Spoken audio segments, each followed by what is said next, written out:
बाबरकत, उत्तम, जलाली, मुहीब और कादर बख्श नाम में आज सुबह मेरी तरफ से, मेरे ख़ानदान और चर्च की तरफ से आपको बहुत बहुत सलाम कबूल हो। आए मेरे अज़ीज़ों, आज सुबह हम अपनी हदायत और रहनुमाई के लिए मुकाशवा की किताब को निकालेंगे। मुकाशवा की किताब और उसका 6ठा बाब और उसकी 7वीं और 8वीं आयत।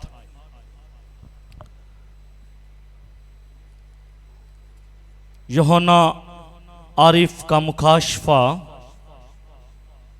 उसका 6ठा बाब और उसकी 7वीं और 8वीं आयत। सफ़ा नंबर ये आपको 246 पर ये इक़्तिबास मिलेगा।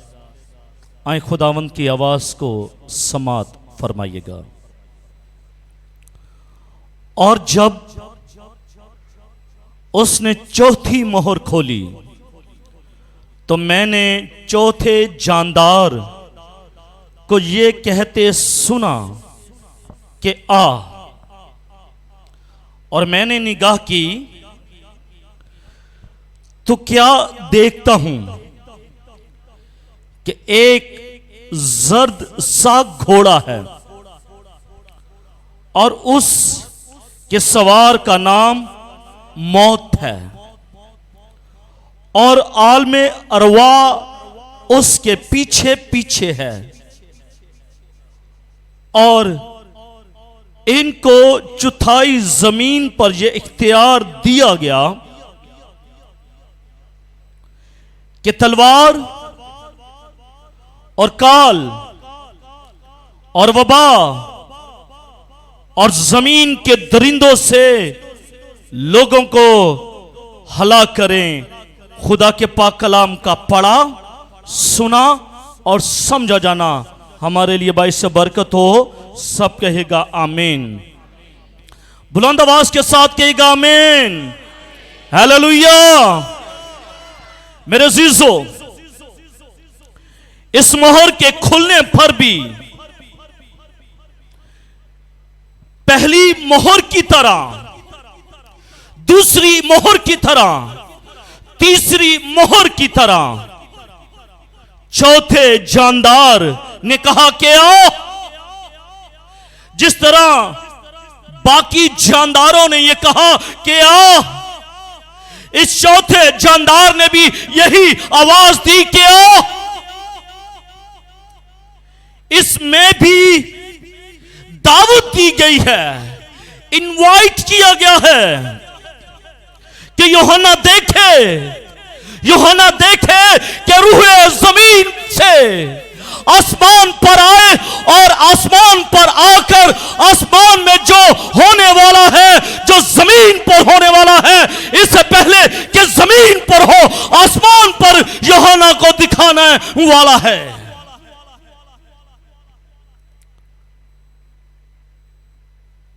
बर्रा ये चाहता है कि यूहन्ना आसमान में देखे कि आने वाले वक्तों में, फ्यूचर में, मुस्तकबिल में क्या होने वाला है इस दुनिया के ऊपर, ताकि उसे इल्म पड़ जाए, उसे पता चल जाए, ताकि वो इसकी गवाही दे सके कि मैंने आसमान में एक रोया को देखा है।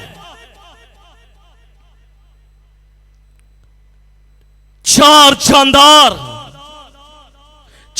जानदार तख्त के गिर्द हैं। खुदा तख्त पर है, बर्रा तख्त पर है, चार जानदार तख्त के गिर्द हैं, 24 बुजुर्ग तख्त के गिर्द हैं, 1,44,000 अशखास उस तख्त के सामने हैं।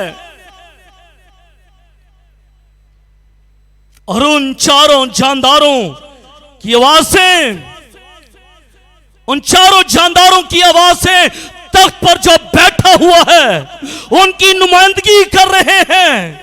ऐसा नहीं है कि वो ये जो चार जानदार हैं अपनी मर्जी से कुछ कह सकें या अपनी मर्जी से कुछ बयान कर सके, ना, ये हो ही नहीं सकता। उनको ये इख्तियार दिया गया है, उनको ये कहा गया है कि ये आप पे बोलना है, ये लीजिएगा, इस लतूरिये को लीजिएगा और बोलिएगा। यूं मालूम होता है, ऐसा लगता है कि ये चारों जानदार जुज़वी पार्शल अदालत के गोया इंचार्ज हैं। ये चारों जो जानदार तख्त के गिर्द जो बैठे हुए हैं, ये पार्शल, ये जुज़वी तौर पर अदालत के इंचार्ज हैं कि क्या दुनिया में होने वाला है। और हर एक जानदार को एक पहलू पर इख्तियार है। ये नहीं है कि चारों जानदारों को चारों पहलुओं पर इख्तियार है, नहीं, हर एक जानदार को एक पहलू पर यह इख्तियार दिया गया है, जो वो बारी बारी यूहन्ना को दावत देते हैं कि देखे कि क्या होने वाला है। ऐसे नहीं कि इकट्ठे बोल पड़े, इकट्ठे जाहिर हो जाएं, इकट्ठे आ जाएं कि आ भाई हमारा ये सिनेरियो को देख ले, इस सीन को देख ले, इस रोया को देख ले। ऐसा नहीं है, बल्कि बाइबल मुकद्दस हमें यह बताती है कि आसमान का खुदा तरतीब का खुदा है। और हम अक्सर यही कहते हैं कि हमारा खुदा तरतीब का खुदा है और हमें भी तरतीब रखनी चाहिए। ऐसा ही कहते हैं ऐसा ही, लेकिन हमारी जिंदगियों में तरतीब नहीं है। हम ये कहते हैं कि 10 बजे 9:30 बजे इबादत होगी। कितने बजे? 9:30 बजे का टाइम है। 9:30 बजे आप चर्च में आपने आ जाना है, क्योंकि चर्च का टाइम 9:30 बजे है। लेकिन हम करते क्या हैं, हम प्रस्तार को ये कहते हैं कि आप गीत गाते रहें। वो 9:30 बजे से लेकर 10:30 बजे तक वो गीत गाता रहता है, और उसके बाद 10:30 बजे वो मीटिंग कंडक्टर आता है, और मीटिंग कंडक्टर आकर कहता है आए अब हम खुदावंद की बाकायदा इबादत को शुरू करें। इसका मतलब है कि जो प्रस्तिश करने वाला शख्स है वो बेकायदा प्रस्तिश कर रहा था, उसकी जिंदगी के अंदर तरतीब भी नहीं है कि पहले वो बेतरतीब प्रस्तिश कर रहा था, लेकिन अब जो मीटिंग कंडक्टर आया है वो ये कहता है आए अब हम अपनी इबादत का बाकायदा आगाज करें। और हम साथ में ये भी कहते हैं हमारा खुदा तरतीब का खुदा है, इसलिए हमें भी तरतीब रखनी चाहिए। हाँ भाई, हमें तरतीब रखनी चाहिए। ज़रूरत है कि पहले हम अपनी तरतीब को रखें, उसके बाद हम कलीसिया को ये तालीम दें कि हमें तरतीब रखने की ज़रूरत है। हालेलुया। ऐसा लगता है कि इन चारों जानदारों को जुज़वी तौर पर पार्शली इनको ये अदालत का इख्तियार दिया गया है। मेरे सिसों, जब बर्रा जो खुदा बाप के दाहिने तरफ बैठा हुआ है, जब उस बर्रे ने, उस यकसाला ने, उस नर भरे ने इस्तेमाल खोल लिया, और जब इस्तेमाल खोल लिया और उसने चौथी मोहर खोली, तो यूहन्ना पर एक घोड़ा जाहिर होता है। यूहन्ना पर एक घोड़ा जाहिर होता है। एक घोड़ा नमूदार होता है, एक जर्द रंग का घोड़ा जाहिर हो जाता है। जर्द रंग का घोड़ा जाहिर होता है। और जर्द रंग किस चीज की अलामत है? जर्द रंग बीमारी की अलामत है। जर्द रंग बीमारी की अलामत है। हम अक्सर ये कहते हैं भाई आपको तो ऐसे जैसे पीलिया सा हो गया है, you are very near to death, आप तो मौत के बहुत करीब जा रहे हैं। इसका मतलब यह है कि जर्द रंग जो है वो बीमारी को जाहिर करता है, और बीमारी मौत के खतरे को जाहिर करती है।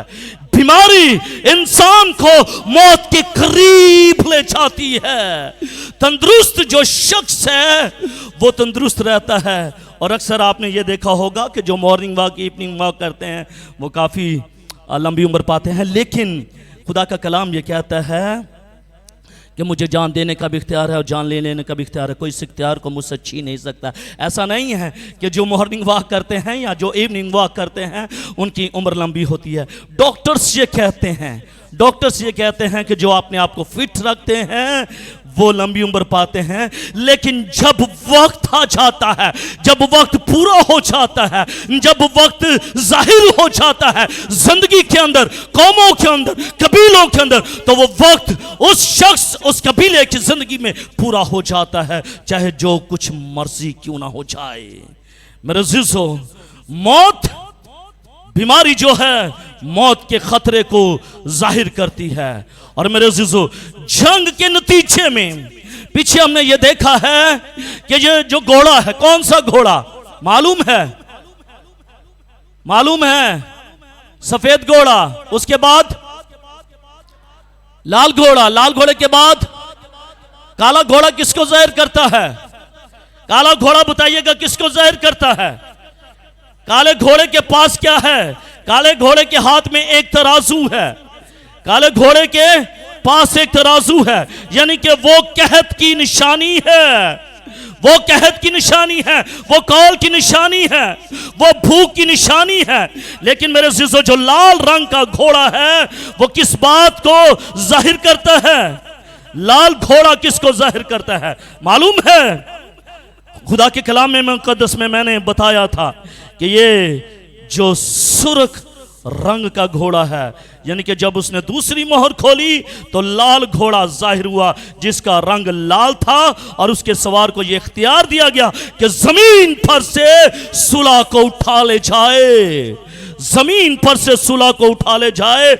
और उसको ये इख्तियार था कि सुलह उठा ले जाए ताकि लोग एक दूसरे को कत्ल करें, एक दूसरे को मौत के घाट उतार दें और जिंदगी को खत्म कर दें। मेरे अज़ीज़ों, हम देखते हैं कि जंग के नतीजे में, जब जंग हुई तो जंग के नतीजे में जंग के नतीजे में काल आ गया, और काल के नतीजे में वबाएं आ गईं, वबाएं फैल गईं। और वबाओं के वजह से, जब वबाएं फैलती हैं तो इनकी वजह से मरने वालों की लाशें बिखरी पड़ी होती हैं। पहले क्या होती है? पहले जंग होती है, और जंग के असरात के वसीले से क्या होता है? काल पड़ता है।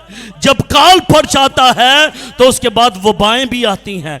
जब वबाएं आती हैं तो उसके बाद मौत भी आ जाती है, और जब मौत आ जाती है तो मौत जो है, लाशें बिखरी पड़ी होती हैं और लाशें गल सड़ रही होती हैं। जंगली दरिंदे जो हैं उन लाशों को फाड़ते हैं, उन लाशों को खाते हैं, और एक मौत का सुनाटा और एक मौत का कब्रिस्तान जाहिर होता है दुनिया में। मेरे अज़ीज़ों, चौथी मोहर जिसको जर्द रंग का घोड़ा कहते हैं, ये जर्द रंग जो है ये बीमारी और मौत का निशान है। इसका सवार, ये घोड़ा जो है, ये घोड़ा जर्द रंग का है, ये घोड़ा जर्द रंग का है। और इसके सवार का नाम क्या है? इसके सवार का नाम मौत है। बुलंद आवाज के साथ कहिएगा, इसके सवार का नाम क्या है? मौत है, यानी कि डेथ है। और पहली 3 मोहरों में सवारों का नाम नहीं बताया गया। सवार तो मौजूद हैं, काला रंग भी है, काले रंग का घोड़ा आया है, जर्द रंग का घोड़ा भी आया है, सफेद रंग का घोड़ा भी आया है, और सुर्ख रंग का घोड़ा भी आया है। 4 घोड़े आए हैं, और इन चारों घोड़ों में उनके सवार भी मौजूद हैं। लेकिन 3 सवारों के नाम नहीं बताए गए, लेकिन सिर्फ एक सवार का नाम बताया गया है, और उस सवार का नाम क्या है? मौत है। ये चौथा घोड़ा जब जाहिर होगा, नमूदार होगा, आएगा, जाहिर होगा दुनिया पर, और जो इसके ऊपर बैठा होगा उसका नाम, खुदा का कलाम ये कहता है कि मौत बताया गया है। उसके सवार का नाम क्या है? मौत है। और मौत कहां पर रहती है? मौत कब्रिस्तान में रहती है, मौत कब्रों में रहती है, जहां मुर्दा इंसानों को रखा जाता है, जहां इंसानों को दफन कर दिया जाता है। ये इशारा है, ये इशारा है उस कत्लो गारत की तरफ, ये इशारा है उस सिनेरियो की तरफ जब 5वीं सदी ईस्वी में, मैं 5वीं सदी ईस्वी की बात कर रहा हूं, जब 5वीं सदी ईस्वी में वैश्यों ने और चंगेजों ने दुनिया पर हमला किया था, दुनिया पर हमला करके इस दुनिया को वसी कब्रिस्तान में बदल दिया था, दुनिया को तबाहो बर्बाद कर दिया था। और लातदाद अमवात, लातदाद मौतें इस दुनिया के ऊपर वाक़ हुई थी, यहां तक कि आबादियां खत्म हो गई, यहां तक कि शहर मिट गए, यहां तक कि अल्लाह के खत्म हो गए। और अल्लाह के आबादियां खत्म हो जाने की वजह से जंगली दरिंदे आबादियों में घुस आए, और जब घुस आए तो लोगों को शिकार कर दिया, लोगों को शिकार कर दिया, लोगों को मौत के घाट उतार दिया और वीरानी हो गई। ये तो एक छोटा सा सिनेरियो था 5वीं सदी ईस्वी का, कि 5वीं सदी ईस्वी के अंदर भी वैश्यों ने और चंगेज़ों ने ये काम किया था। लेकिन मेरे अज़ीज़ों, जब ये जर्द घोड़ा जाहिर होगा, जब ये इसका सवार जिसका नाम मौत है, जब ये दुनिया में आएगा तो ना सिर्फ वैश्यों और चंगेज़ों की तरह होगा, बल्कि उससे भी बड़ा और उससे भी ज्यादा काम इस दुनिया में वकूअ पजीर होगा। दिखाया गया है, दिखाया गया है, बताया गया है बाइबल मुकद्दस में कि आलमे रवा यानी कि हैडिस इस घोड़े सवार के पीछे पीछे चल रहा है, घुड़सवार के पीछे पीछे ये जा रही है। कौन? आलमे रवा इसके पीछे पीछे भाग रहे। यही हमने खुदा के कलाम में से लिखा पढ़ा है। और आलमे रवा उसके पीछे पीछे है। आलमे रवा किसके पीछे है? मौत के पीछे पीछे है, जर्द घोड़े के पीछे पीछे है। कौन? आलमे रवा। और आलमे रवा कौन सी जगह है?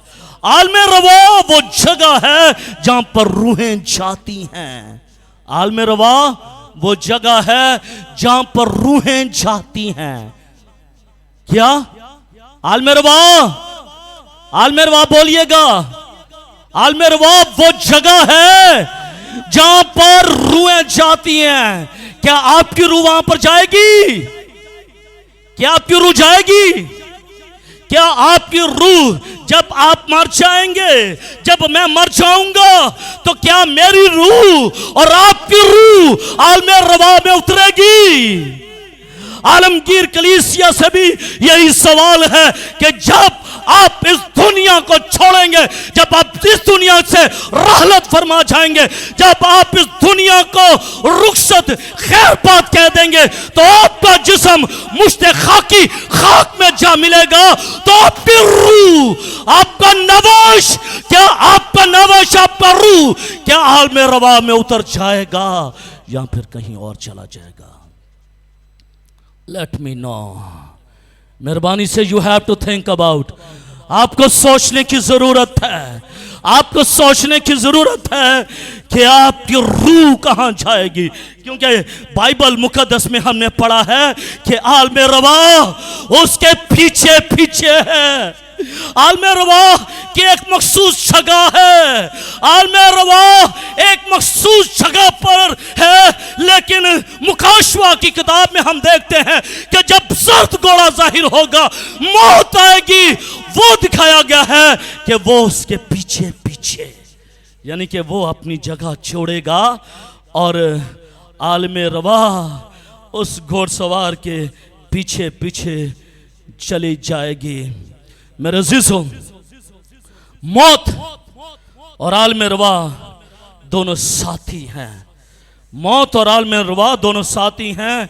इन दोनों का इकट्ठा जमीन पर चलना यह जाहिर करता है कि मौतें इतनी ज्यादा तादाद में होंगी, मौतें अमवात इतनी ज्यादा तादाद में होंगी कि बजाय रूह जो हमारे बदन से निकलेगी, रूह जो है, रूह के आलमे रवा में जाने के आलमे रवा जो है खुद ही उसके साथ साथ रहेगी। You have to think about, सोचिएगा थोड़ी लम्हे के लिए, थोड़े लम्हे के लिए सोच लीजिएगा। एक छोटा सा डेमो अभी मेरे जहन में आया है। अब समझ लीजिएगा कि ये आलमे रवा है। ये क्या है? आलमे रवा है। ये क्या है? आलमे रवा है। और ये इंसान है, ये इंसान है। इंसान जब मर जाएगा, इंसान जब मर जाएगा, इंसान को देख लीजिएगा, इंसान जब मर जाएगा तो ये क्या है? इंसान की रूह है। और ये क्या है? इंसान का बदन है। ये बदन जो है ये खाक में जा मिलेगा, लेकिन ये रूह जो है क्या ये आलमे रवा में? क्योंकि खुदा का कलाम ये कहता है, खुदा का कलाम ये फरमाता है कि ये जो घोड़सवार होगा, ये जो घोड़सवार होगा, ये घोड़सवार है और ये आलमे रवा है। आलमे रवा अपनी जगह को छोड़ेगा और इस घोड़सवार के पीछे पीछे जाएगा, और ये रूह जो है जब बदन से निकलेगी तो इस आलमे रवा में उतर जाएगी। ये टाइम नहीं होगा कि इस रूह को इस जगह पर आना होगा। इतनी ज़्यादा तादाद में अमवात होंगी कि ये इकट्ठी होंगी। जैसे ही मौत होगी वैसे ही रूह इसमें आ जाएगी, जैसे ही मौत होगी रूह इसके अंदर आ जाएगी। यानी कि मौत आगे आगे है और आलमे रवा उसके पीछे पीछे जा रहा है। मेरे अजीजों, आलमे रवा, क्या मेरी रूह या आपकी रूह आलमे रवा में उतरेगी? मेरी दिल से दुआ है उन तमाम देखने वालों के लिए, इस चर्च में बैठे हुए तमाम तर बहनों के लिए, भाइयों के लिए, बच्चों के लिए, बुजुर्गों के लिए, कि आपकी रूह और मेरी रूह कभी भी आलमे अरवा में ना उतरे। मेरी रूह और आपकी रूह कभी भी हैडिस में ना उतरे, कभी नहीं। आलमे रवा रूहों को काबू कर लेगा। आलमे रवा रूहों को समेटता जाएगा अपने अंदर। मौत जिंदा लोगों को काबू करती जाएगी। जब मौत जाहिर होगी, दुनिया में आएगी, तो ये मौत इंसानों को अपने पंजे में, अपने सकंजे में ले लेगी। इंसान बचना भी चाहे तो इस मौत से बच नहीं पाएगा। मौत इस दुनिया में फजा की मानद वो जाहिर होगी, वो आएगी और दुनिया के लोगों को अपना शिकार बना लेगी, जिंदा लोगों को अपने काबू में कर लेगी, जिंदा लोगों को समेटती चली जाएगी। और आलमे रवा जो है अपने अंदर रूहों को समोता चला जाएगा। आलम रवा जिसको हैडिस कहा जाता है, हैडिस का काम, आलम रवा का काम यह है कि ये रूहों को अपने अंदर समोता चला जाएगा। दुआ कीजिएगा, सब लोग हाथ उठाइएगा, सब लोग हाथ उठाइएगा। और खुदा से जो देखने वाले हैं, जो बैन अवी लोग हैं, इंटरनेशनल लोग हैं जो देख रहे हैं मुझे फेसबुक पर, वो भी अपने हाथों को आसमान की तरफ उठाइएगा और खुदा से कहिएगा कि खुदावंद मुझे आलम रवाह की रस्सियों से छुड़ाना। बोलिएगा बुलंद आवाज के साथ, खुदावंद मुझे आलम रवाह की रस्सियों से बचाना, मुझे आलम रवाह से बचाना, मेरी रूह को आलम रवाह से बचाना, क्योंकि खुदा मैं आलम रवाह में जाना नहीं चाहता। मेरे अज़ीज़ों, आलम रवाह से बचने के लिए मुझे और आपको वक्त दिया गया है। आलम रवाह से बचने के लिए मेरे पास और आपके पास टाइम है। You have to think about your life.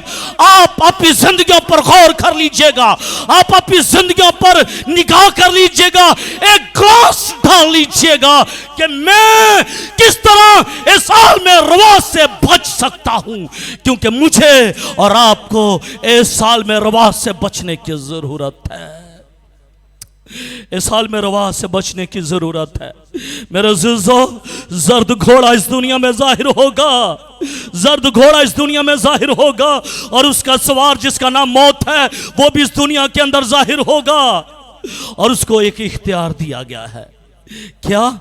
उसको ये इख्तियार दिया गया है, उसके पीछे पीछे है और उनको चौथाई जमीन पर ये इख्तियार दिया गया है। कितना? जमीन पर चौथाई हिस्सा ये इख्तियार दिया गया है। और ये इख्तियार, ये अथॉरिटी बड़ी मुसीबत का दौर कितना है? 7 साल।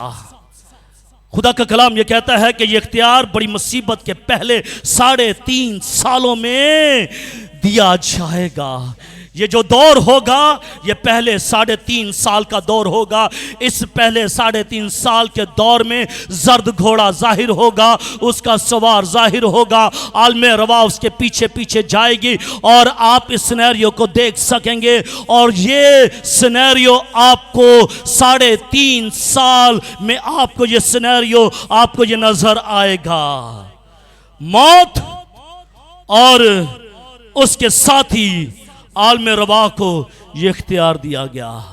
मौत को जो घुड़सवार है उसको और आलम रवाह को यह इख्तियार दिया गया कि जमीन पर के लोगों के 1/4 लोगों का जो हिस्सा है उसकी आबादी को वो हलाक कर दें, वो मार दें, किल कर दें, उनको मौत के दरवाजे पर ले जाएं, उनको कब्रों के अंदर डाल दें। ये इस घुड़सवार को ये इख्तियार दिया गया। और ये इख्तियार दिया गया कि ये दुनिया पर ये काम करें। लेकिन मेरे अज़ीज़ों, खुदा का कलाम ये क्या कहता है? और उनको चौथाई ज़मीन पर। कितना? चौथाई ज़मीन पर। कैसी बात है?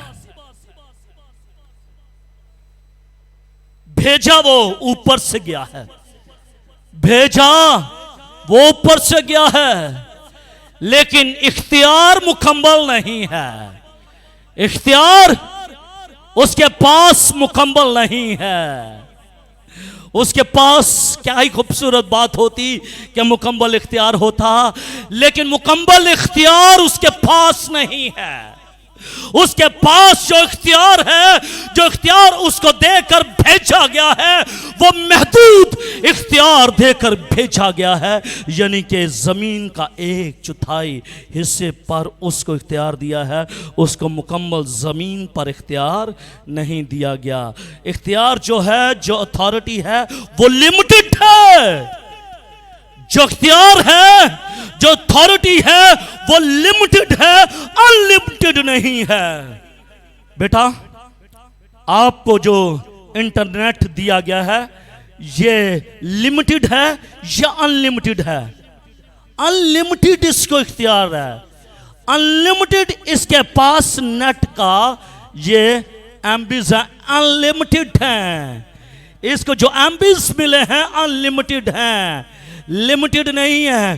क्यों? क्योंकि इसने 2400 इसने सबमिट करवाना है पर मंथ, इसने 2400 रुपया जमा करवाना है पीटीसीएल के अदारे में, इसीलिए इसको अनलिमिटेड नहीं, अनलिमिटेड इसको ये जो सी अपॉर्चुनिटी दी गई है। लेकिन मेरे ज़िज़ो, यहाँ पर जो इनको इख्तियार दिया गया है, जो मौत को और आलम रवाह को जो इख्तियार दिया गया है, वो लिमिटेड इख्तियार दिया गया है कि लोगों को हलाक करे। और ये इख्तियार जो दिया गया है, ये 4 तरीके बताए गए हैं, 4 तरीके इस्तेमाल किए गए हैं कि इन 4 तरीकों के साथ आपने ये काम करना है, इससे बाहर नहीं जाना, इससे बाहर नहीं जाना। और वो कौन सा है? पहला कौन सा है? जंग है, दूसरा काल है, तीसरा वबा है और चौथा जंगली दरिंदे हैं। खुदा का कलाम ये कहता है कि इनको ये जो इख्तियार दिया गया है, ये इख्तियार महदूद दिया गया है और इसी इख्तियार से ये 4 तरीके हैं जिनके वसीले से ये काम करेंगे। इसके अलावा इनको इख्तियार नहीं दिया गया।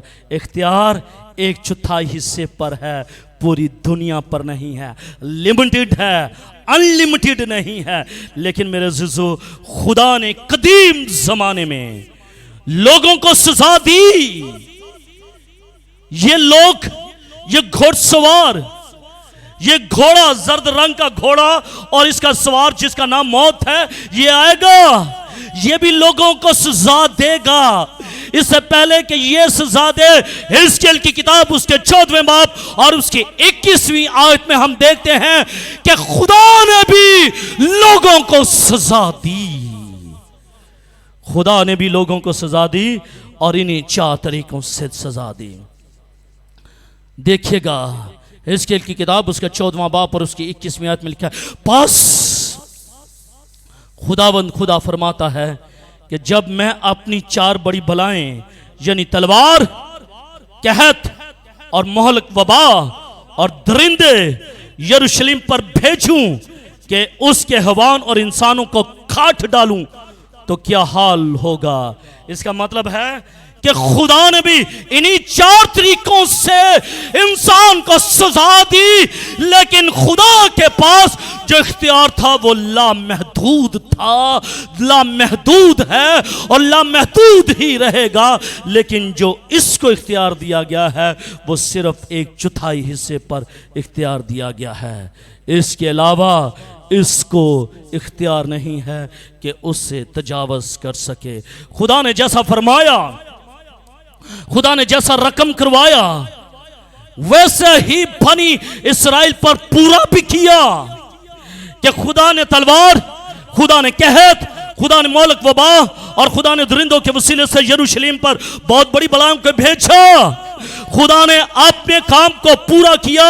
चुनाचे इस जमाने में फिर कभी यहूदियों के साथ बर्ताव करेगा,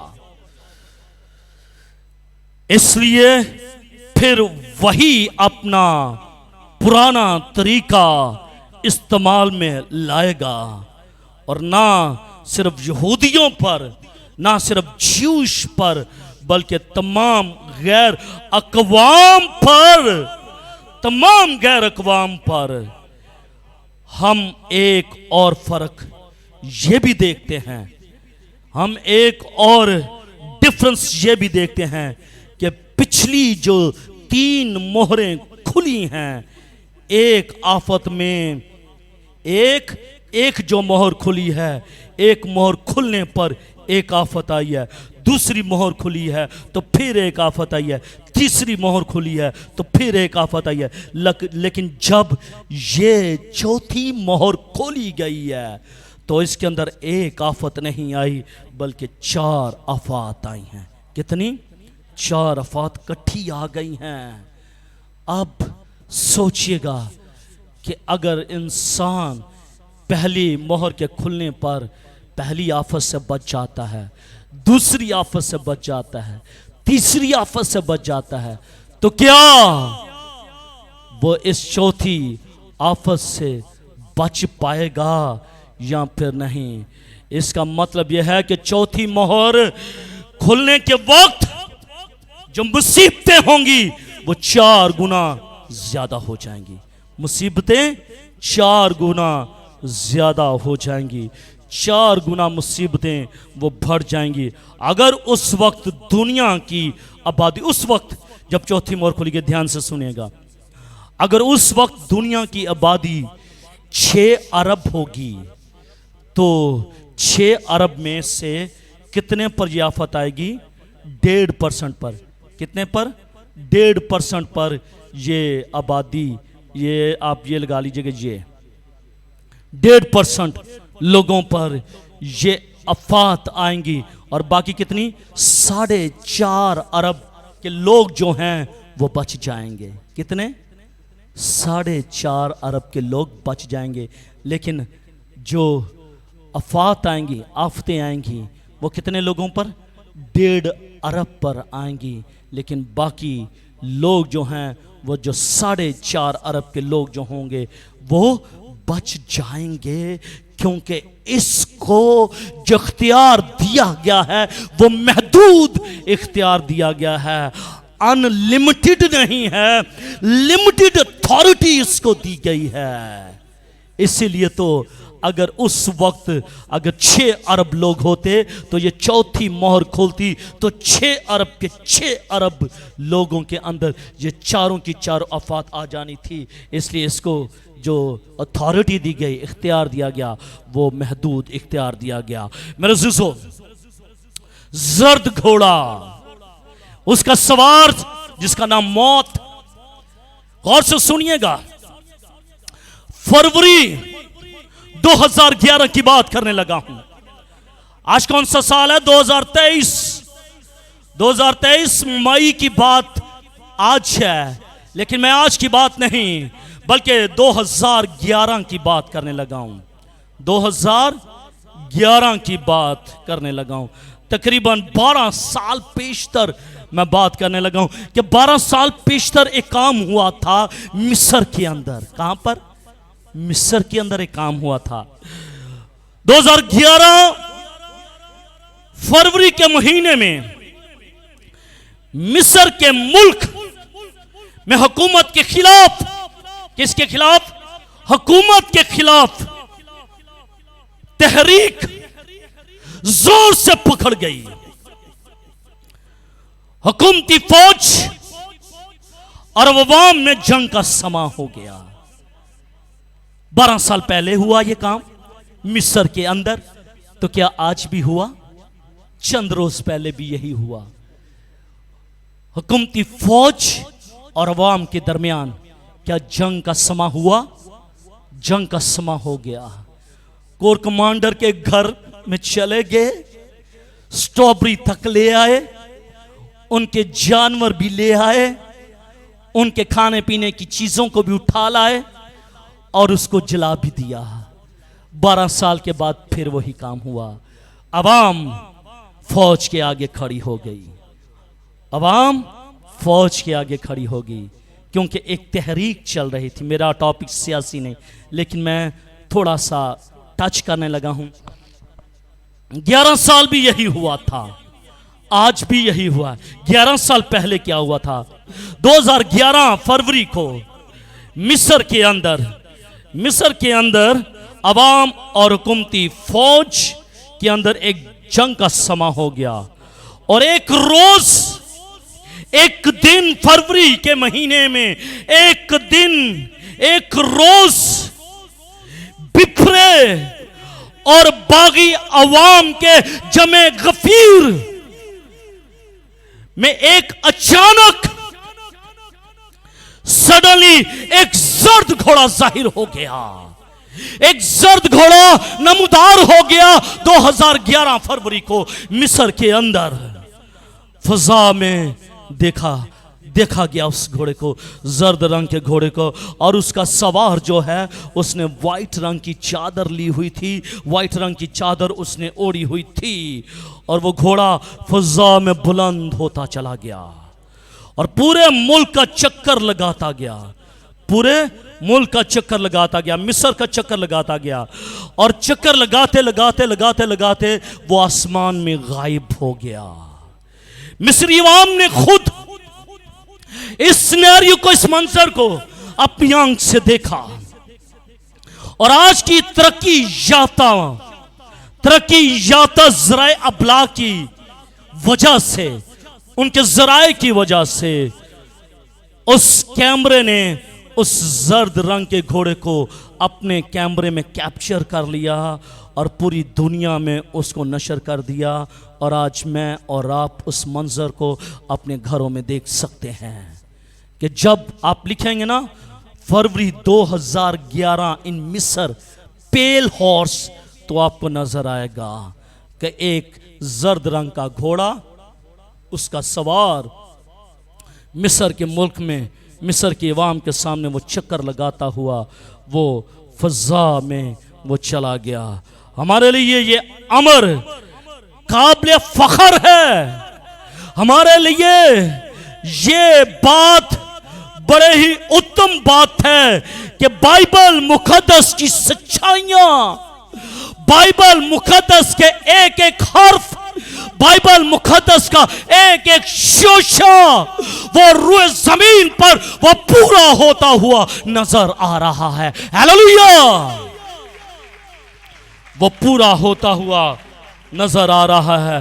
खुदा का कलाम ये कहता है कि आसमान और ज़मीन टल जाएंगे लेकिन मेरे मुंह की बातें हरगिज़ नहीं टलेंगे। मेरे अज़ीज़ों, इन चारों मोहरों की आफतों की वजह से काफ़ी दुनिया, 1/4 हिस्सा जो है वो दुनिया मर जाएगी, ख़त्म हो जाएगी, मिट जाएगी। एक अहम बात याद रखिएगा, एक अहम बात को हमेशा अपने जहन में रखिएगा कि मरने वाले सब जिनकी रूहें इस साल में रवा में जाएंगी, वो बेईमान और खुदा को रद्द करने वाले लोग होंगे जिनकी रूहें इस साल में रवा में उतरेंगी। लेकिन मेरी और आपकी रूह कहां पर जाएगी? फरदौस में। हालेलुया! आए उस फरदौस के लिए जो खुदा ने मेरे लिए और आपके लिए तैयार किया हुआ है, उसके लिए भरपूर तालियां बजाएगा, क्योंकि ये जगह आलमे रवा, ये हैडिस मेरे लिए नहीं, आपके लिए नहीं, ईमानदार लोगों के लिए नहीं, रासबाज लोगों के लिए नहीं, बल्कि ये गैर ईमानदार लोगों के लिए ये जगह है। आए खुदा से कहेगा कि खुदावन मुझे फजल बख्श दे कि खुदा मैं अपनी ज़िंदगी रास्तबाजी के साथ गुजारूं। ए खुदावंद मुझे रास्तबाज बना, ए खुदावंदों के खुदा मुझे ईमानदार बना, ताकि जब मैं मरूं तो मेरी रूह इस साल में रवा में ना उतरे, बल्कि हैडिस में नहीं, बल्कि आलमे रवा में नहीं, बल्कि मेरी रूह फरदौस में, मेरी रूह पैराडाइज में उतरे, ताकि मैं हमेशा से हमेशा तक ए खुदा तेरे साथ आसमान की बादशाही में दाखिल हूँ और सारा जलाल खुदा के नाम को मिले।